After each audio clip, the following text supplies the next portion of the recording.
ವೀಕ್ಷಕರಿಗೆಲ್ಲ ನಮಸ್ಕಾರ. Welcome to my YouTube channel. Bigg Boss Kannada season 12ರ ಮನೆಗೆ ಬಿಗ್ ಬಾಸ್ ಸೀಸನ್ 11ರ 5 ಸ್ಪರ್ಧಿಗಳು ಅತಿಥಿಯಾಗಿ ಎಂಟ್ರಿನ ಕೊಟ್ಟಿದ್ರು. ಅದು ಕೂಡ ನಿಮಗೆ ಗೊತ್ತಿದೆ. ಇದೀಗ ಅತಿಥಿಗಳಾಗಿ ಬಂದಿರುವಂತಹ 5 ಸ್ಪರ್ಧಿಗಳಲ್ಲಿ ಇಬ್ಬರು ಸ್ಪರ್ಧಿಗಳು ವೈಲ್ಡ್ ಕಾರ್ಡ್ ಎಂಟ್ರಿಯಾಗಿ ಬಿಗ್ ಬಾಸ್ ಮನೆಯಲ್ಲೇ ಉಳಿದುಕೊಳ್ತಿದ್ದಾರೆ. ಆ ಸ್ಪರ್ಧಿಗಳು ಯಾರು ಅಂತ ಈ ವಿಡಿಯೋ ಮೂಲಕ ತಿಳಿಸ್ತೀನಿ. ವಿಡಿಯೋನ ಸ್ಕಿಪ್ ಮಾಡದೆ ಕೊನೆವರೆಗೂ ನೋಡಿ. ಇನ್ನು ಈ ವಾರ ಬಿಗ್ ಬಾಸ್ ಮನೆಯಲ್ಲಿ ಏನೆಲ್ಲ ಆಯಿತು ಅಂತ ನೀವೆಲ್ಲ ನೋಡೇ ಇದ್ದೀರಾ. ಅದರಲ್ಲೂ ಗಿಲ್ಲಿನ ನೆಗೆಟಿವ್ ಆಗಿ ತೋರಿಸೋದಕ್ಕೆ ಬಂದಿದ್ರು 5 ಸ್ಪರ್ಧಿಗಳು ಅನ್ನೋ ರೀತಿಯಲ್ಲೇ ಕಾಣ್ತಾ ಇತ್ತು. ಇನ್ನು ಬಿಗ್ ಬಾಸ್ ಮನೆಯಲ್ಲಿ ಅತಿಥಿಗಳು ಕೊಟ್ಟಂಥ ಟಾಸ್ಕ್ನ ಗಿಲ್ಲಿಯವರು ಎಲ್ಲೂ ಕೂಡ ಕೋಪ ಮಾಡಿಕೊಳ್ಳದೆ ಎಲ್ಲವನ್ನ ಕಂಪ್ಲೀಟ್ ಮಾಡಿದ್ರು. ಆದರೂ ಕೂಡ ಸಿಕ್ಕಂಥ ಟಿಪ್ಸ್ನಲ್ಲಿ ಕ್ಯಾಪ್ಟನ್ ಆಗಿರುವಂಥ ಅಭಿಯವರು ಗಿಲ್ಲಿಯವರಿಗೆ ಕೇವಲ 10 ಟಿಪ್ಸ್ ಮಾತ್ರ ಕೊಡ್ತಾರೆ. ತುಂಬ ಕಡಿಮೆ ಅಂತಲೇ ಹೇಳ್ಬೋದು.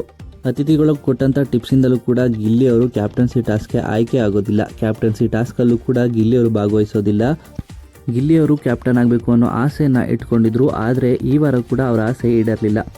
ಇನ್ನು ಬಿಗ್ ಬಾಸ್ ಮನೆಗೆ ಅತಿಥಿಗಳಾಗಿ 5 ಸ್ಪರ್ಧಿಗಳು ಎಂಟ್ರಿಯನ್ನು ಕೊಟ್ಟಿದ್ರು. 5 ಸ್ಪರ್ಧಿಗಳಲ್ಲಿ ಈಗ ಇಬ್ಬರು ಸ್ಪರ್ಧಿಗಳು ಬಿಗ್ ಬಾಸ್ ಮನೆಯಲ್ಲೇ ಉಳಿದುಕೊಳ್ಳುವಂತಹ ಸಾಧ್ಯತೆ ಇದೆ. ಅದು ಕೂಡ ವೈಲ್ಡ್ ಕಾರ್ಡ್ ಆಗಿ ಎಂಟ್ರಿಯನ್ನು ಕೊಟ್ಟಿದ್ದಾರೆ ಅನ್ನೋ ಮಾಹಿತಿ ಇದೆ. ಇನ್ನು ಅತಿಥಿಗಳಾಗಿ ಎಂಟ್ರಿ ಕೊಟ್ಟಿದ್ದಂಥ 5 ಸ್ಪರ್ಧಿಗಳಲ್ಲಿ ರಜತ್ ಹಾಗೂ ಚೈತ್ರ ಅವರು ಬಿಗ್ ಬಾಸ್ ಮನೆಯಲ್ಲೇ ಉಳಿದುಕೊಳ್ತಾರೆ ಅನ್ನೋ ಮಾಹಿತಿ ಇದೆ. ವೈಲ್ಡ್ ಕಾರ್ಡ್ ಸ್ಪರ್ಧಿಗಳಾಗಿ ರಜತ್ ಹಾಗೂ ಚೈತ್ರ ಅವರು ಬಿಗ್ ಬಾಸ್ ಮನೆಯಲ್ಲೇ ಉಳಿದುಕೊಳ್ಳುವಂತಹ ಸಾಧ್ಯತೆ ಇದೆ. ಇನ್ನು ಏನೆಲ್ಲ ಆಗುತ್ತೆ ಅಂತ ಕಾದು ನೋಡಬೇಕಾಗಿರುವಂಥದ್ದು. ಇನ್ನು ಈ ವಿಡಿಯೋ ನಿಮಗೆ ಇಷ್ಟ ಆಯಿತು ಅಂದರೆ ವಿಡಿಯೋಗೆ ಲೈಕ್ ಮಾಡಿ. ಬಿಗ್ ಬಾಸ್ ಕನ್ನಡ ಸೀಸನ್ 12ರ ಮತ್ತಷ್ಟು ಹೆಚ್ಚಿನ ವಿಡಿಯೋಗಳಿಗಾಗಿ ನಮ್ಮ ಚಾನಲ್ಗೆ ಸಬ್ಸ್ಕ್ರೈಬ್ ಮಾಡಿ.